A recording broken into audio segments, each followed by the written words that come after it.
শিকারী যেটা হচ্ছে ভাই আপনি আমাদের পুরো ছাতু মাখানোর প্রচেষ্টা দেখাবে। এর আগে আমি দেখা শুনে ভালো নাম করা শিকারী হুমায়ুন আগে মধু ঢেলে দিল, তার মধ্যে পায়েস ভাত, এখানে 1 কেজি ছাতু মাখানোর একটি রেসিপি তৈরি হচ্ছে।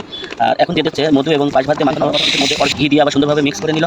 তারপরে এখন আবার দিয়ে দিচ্ছে পরিমাণ মতো প্যারাশুট তেল, যেটা নারকেল তেল দোকানে পাওয়া যায়, সেটা দিয়ে খুব সুন্দরভাবে পায়েস ভাত এবং সব কিছু দিয়ে সুন্দরভাবে কেমন ভাই দেখতে পাচ্ছেন 1 কেজি ছাতু ঢেলে দিল। তার মধ্যে অরিজিনাল সাদা পাউডার সেটা হাতের মুঠো হিসাবে 1 মুঠো ওর মধ্যে দিয়ে দিচ্ছে। দিয়ে এখন আবার উমাচরণের যে হলুদ পাউডার নামটা, হলুদ পাউডারটা দিচ্ছে। হলুদ পাউডারের পরিমাণ কম, হলুদ পাউডারের পরিমাণটা অর্ধেক, মানে 1 মুঠোর অর্ধেক মতো এই যে দিয়ে সুন্দরভাবে ডলতেছে।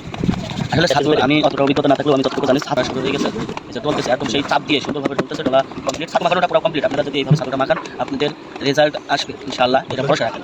আমরা কৃষি চ্যানেলের মাধ্যম দিয়ে সঠিক যে জিনিসটা সেটাই নিয়ে আসার জন্য চেষ্টা করি। এখানে কোনো এই ছাতু মাখাচ্ছে, এই ছাতু দিয়ে আজকে বাগেরহাট পৌঁছা দিকে মাছ শিকার করা হবে। অলরেডি আপনারা দেখতে পাচ্ছেন টিকিটে মাছ মারার পাশে ছাতুটা মাখা, এটা দেখাতে গেলে অনেক দেরি হয়ে যাবে, তার জন্য আপনাদের একটু টেনে দেখালাম। আপনারা 2টা টোপের 2টা ল্যাপিং দেখতে পাবেন, 2টা টোপে 2টা ল্যাপিংও দেখতে পাবেন। ল্যাপিংটা কি দেয় এই সেমভাবে ছাতুটা মাখায় ল্যাপিংগুলো দিবেন। ল্যাপিং দিলে পারে সুন্দরভাবে ছাতুটা মাখানো